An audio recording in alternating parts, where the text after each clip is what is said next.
beautiful. I've looked at this for 5 hours now.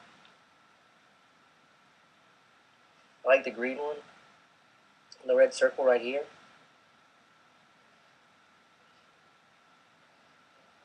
I'm tearing up, man. I don't know, man. There have been like 69,000 renditions of the complete Immortal Empires campaign map posted to Reddit over the last 2 weeks, but props to Murky Addendums, I like his the best, so this is what we're going to use. Behold, the beauty that is our combined campaign for Warhammer 3.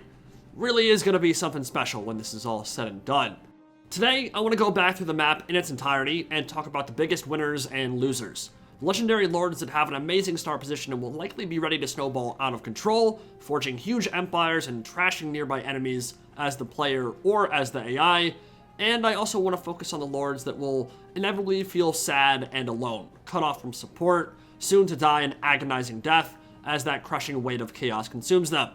Heavy is the head that wears the crown, and some lords simply won't be able to cut it on day one of Immortal Empires. Before we jump into that, we need to talk about those leaks. That leaky boat at CA has struck again. Mr. Editor didn't catch it, and apparently no one else did when they watched it back, because they leaked some big-time information. In that rally point with Rich and Mitch, they accidentally revealed the names of the 4 new sub-factions coming as DLC. The Ecstatic Legions, the Fecundites, the Legion of the Gore Queen, and the Puppets of Misrule, confirming what we've known for a long time now. The 4 champions launching as the first DLC for Warhammer 3 will be the Champions of Chaos. Specifically, Azazel, Prince of Damnation for Slaanesh, Festus the Leech Lord for Nurgle, Valkia the Bloody for Khorne, and Village the Curseling for Tzeentch.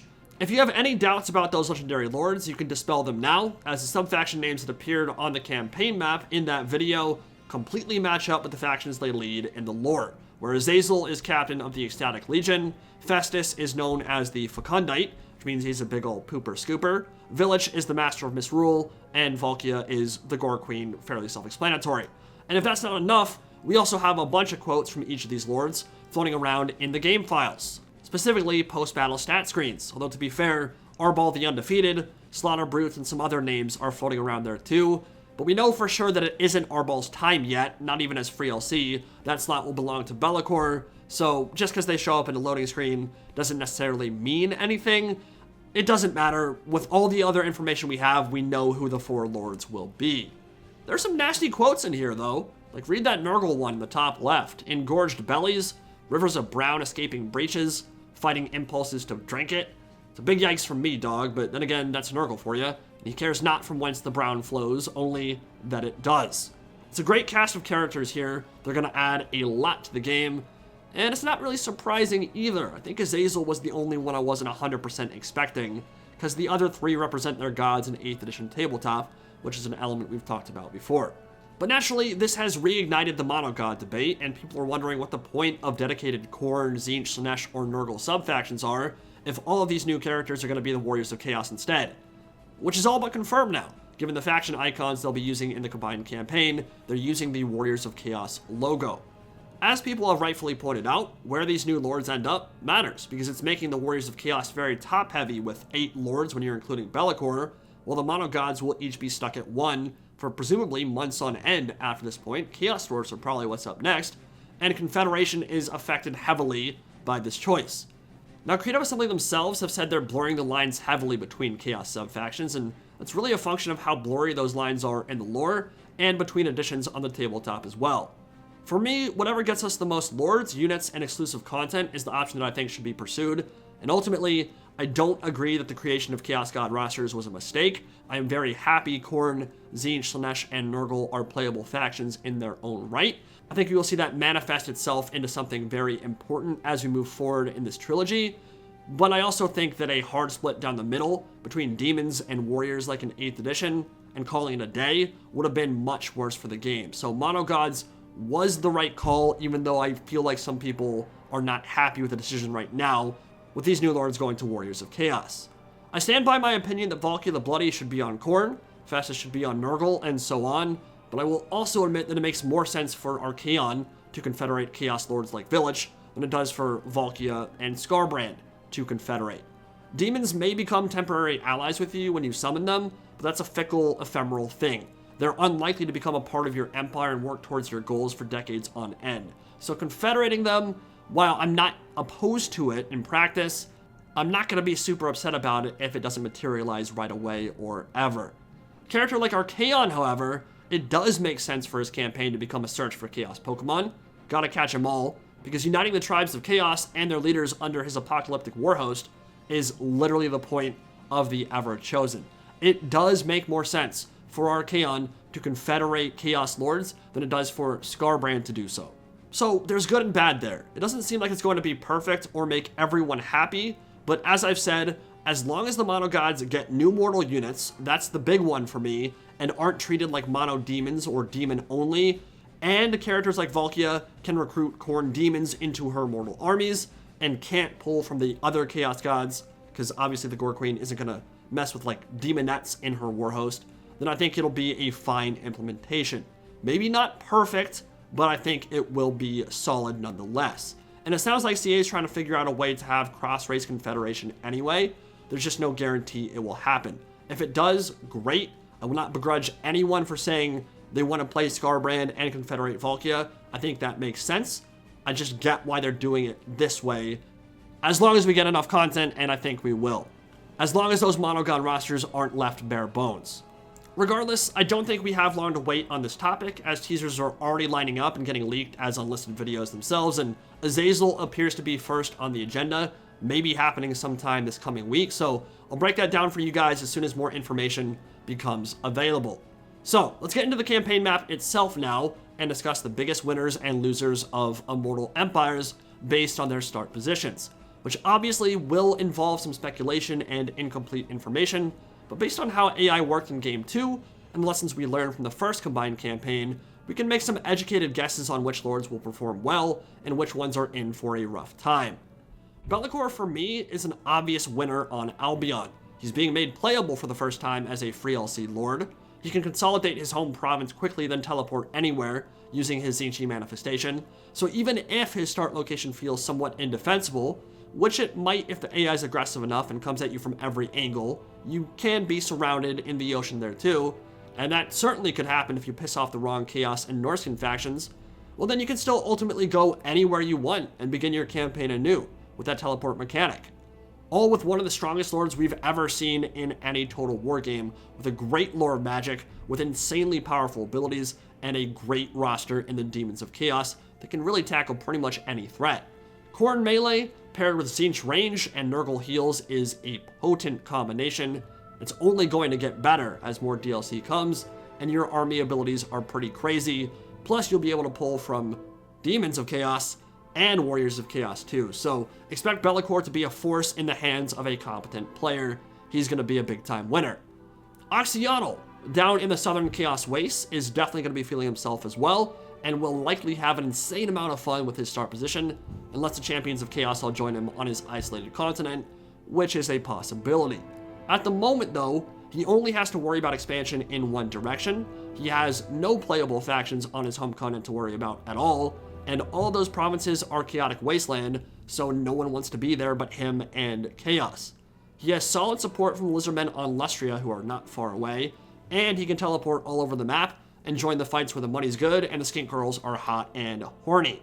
Kolek Suneater is another big time winner here, which means Grimgor obviously has to be the loser in this scenario, even though he's well positioned to punish that Chaos Dwarf Empire for their slave driving ways as soon as they become a DLC. For one, Kolek is on the power level of Greater Demons and could pretty much solo an early game Greenskin army, but more importantly, Grimgor would often snowball completely out of control from Black Crag in Game 2, and his AI empires could become frightening. They could be a nightmare to deal with, considering how fast he expanded and how powerful his Wa ability was. But now you can eliminate him before he ever gets off the ground. From a roster perspective, Chaos has a huge starting advantage, and Kolek's starting army, because of Kolek himself mostly, but also because of the Dragon Ogres and the Chaos Warriors, what have you, is probably going to be the strongest of the 4 Chaos Lords. Grimgor does have nasty Skulkers early and Immortals, but Greenskins will struggle heavily with a full Chaos Warrior build at Tier 2, and won't have a great answer for it really until Tier 4 when they get Black Orcs. So I think we'll see a lot less Grimgor Empires now, and by extension, that means the Karazakarak dwarves should feel a lot safer, and they no longer have to worry about those incredibly annoying Eshin empires spreading from Flayed Rock and Pigbarter, because Deathmaster Snickage is all the way in Cathay now. So actually 2 of their main enemies are gallivanting off elsewhere. I think dwarfs are going to be able to snowball a lot more easily now. Dark Elves in general are riding high on these map changes too. Lokir Felheart is going to be awesome because his start is so interesting. If those Cathay rivers are navigable and he has full use of the Blessed Dread sailing inland, he might just have one of the coolest starts in the entire game. And of course, access to all those sea lanes, tons of room to expand, and not many core factions to worry about. He can go where he wants and do what he wants, and I think his playthrough will be a massive improvement over Game 2. By that same token, Rakarth is a winner for sure, because the west coast of Lustria will be clear from sea lane attacks. The AI can't use sea lanes, only the player can, something that I do hope gets changed quickly moving forward. Kind of a buzzkill, like it's part of what makes the Immortal Empires campaign map feel so expansive, so AI not being able to use it is a bit of a bummer. But he's surrounded by factions filled with monsters for him to capture, but in like a safe way, right? He has a very safe start location to start from. And I don't know if Malice is a winner per se. I think his campaign could be quite challenging up there by Daniel the Demon Prince and surrounded by Sigvald and all the Chaos tribes. So I'd probably lean more towards his start will be challenging, but it's a very thematic and interesting one where he finally gets to fight his inner demons, get rid of Zarkan maybe, and of course, kill off a bunch of those demonic douches. And of course, he will still have that dual start at Haggrafe and early game dilemma, so he has the benefit from that. If everything goes tits up, you can just go back home and you'll be fine. Just like Lokir, Cathay and Nakai the Wanderer benefit tremendously from all that room to conquer and the nearby sea lanes for expansion. And finally, continuing the theme of factions at the edge of the map having a great time, Gromrindal the White Dwarf has been split off to a unique home in Nagaroth, gets to avenge his longtime grudge against Malekith early on, has plenty of mountains to expand to, whereas Underway stance will give him a big advantage, and there are very few playable factions to worry about in his vicinity.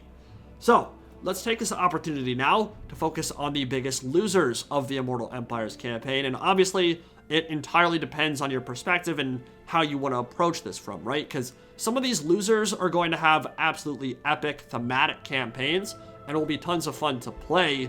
They just might be very challenging to play, or they lost their safety net, their AI might get dumpstered, what have you. There are a bunch of reasons why a faction could be considered a loser here. I'll try to explain why I feel like they're going to be one in this scenario. So, a great example is Manfred, who should be super fun to play now, probably a good deal more so than his old start in Sylvania, which I always thought was somewhat boring. But he got yeeted into the heart of the Thunderdome, surrounded by factions who hate him in the Southlands, and once he finally gains a foothold, if you manage to do so, then he has to deal with Skarbrand, which you'll notice is a major theme here. If you're starting by Skarbrand, you're already losing. He lost Castle Drakenhof to Vlad and Isabella, so his home was taken from him. He's in a backwater shack in the middle of the desert. Everybody wants to kill him. It's just going to be rough. It's like everybody hates Chris. It's literally just that show in a nutshell here in the Southlands, but hey, at least he'll have the Books of Nagash to keep him company. Queek Headtaker seems like a big-time loser to me, too. He's not getting any faction overhaul, he's arguably the weakest of the Skaven Lords, and his start might be painful. I guess it just depends how fast he can get his weapon teams up and running, and what his starting army is. That will be a big part of this that we don't know yet. We don't know what starting armies are, so someone who's in a terrible spot might have an incredible starting army. That would kind of throw off the arithmetic here, but dealing with Skarbrand, if you don't get Rattling Guns quick, is going to be a nightmare.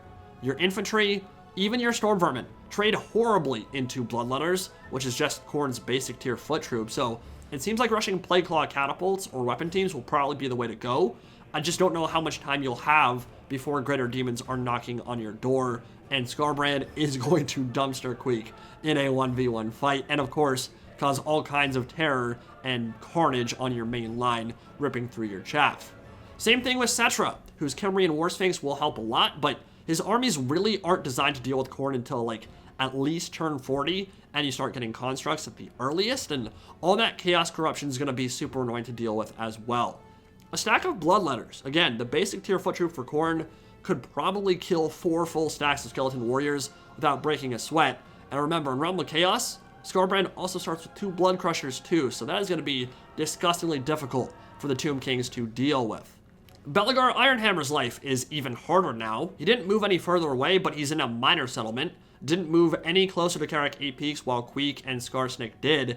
And when you finally get there, hey, it's Scarbrand again, and he's gonna have a full army of bonus versus infantry, AP troops, including chariots. And this time, you won't be established and built up like Queek would. Queek might be able to deal with him early game if he gets his weapon teams, but now you're going to have to deal with Scarbrand, who has an actual empire and tier 3 or tier 4 buildings by the time you get there. So if Scarbrand's built up, and he probably will be, Dorse might be in for a sad time. Belagar is not going to enjoy that vacation on the way to Carrick 8 Peaks. I'd also argue Boris Ursus will have a very hard campaign, and he probably should. He'll get to use his anti-chaos bonuses a ton, which is great, and in terms of thematics, his start is perfect up there in the Northern Wastes. It's pretty much how he died in the lore, but you begin right next to Archaon, Bringer of the End Times, and you'll be at war with literally everyone, completely surrounded by demons, warriors, and Norskins. From a pure challenge perspective, Boris may end up having one of the roughest starts in the entire trilogy for any lord, and I don't see his AI making it past turn 30 very often. Finally, we come to Helman Gorst, who has an extremely interesting and unique start position just north of Kugath Plaguefather on the border of Ind, but your starting major threats are Kugath, who will be a nightmare to kill because you lack bonus for large and shooting. If he has his Mortis Rain effect by the time you engage him, which he probably won't, but still, like if he did, you would just get melted. If he Mortis Rained your army, you would have like no answer to kill him with. And Emperor of Kalendor, whose dragons and flaming attacks are a problem for vampire counts in general. And you have Grease's Goldtooth. His entire roster is made up of large units, and a Stonehorn by itself could run over like 90% of your army. Your economy is likely going to be trash. You're surrounded, have no natural allies, probably not going to have super great starting units either. Helman Gorst isn't known for bringing like Blood Knights to the fore, and you're not really going to have the ability to pick up roots and move. And you missed Nagashi Czar by a cool 1,200 miles, so I don't really know where he was trying to go, but he really showed up in the wrong neighborhood, Mother Trucka. So the Gorst fails will continue, but hey, at least he'll be more fun to play this time around, and he should be a nice challenge. No longer shacking up in Sylvania alongside all the other vampires. No matter how things shape up, the Immortal Empires campaign map is looking epic as hell, and I cannot wait to bring you content for it. So let me know which lords you're excited to try first, which you feel are strongest and weakest given their positions on the map and why, and I will see you all in the next video. Indie Pride, signing out for now. Have a good one, guys.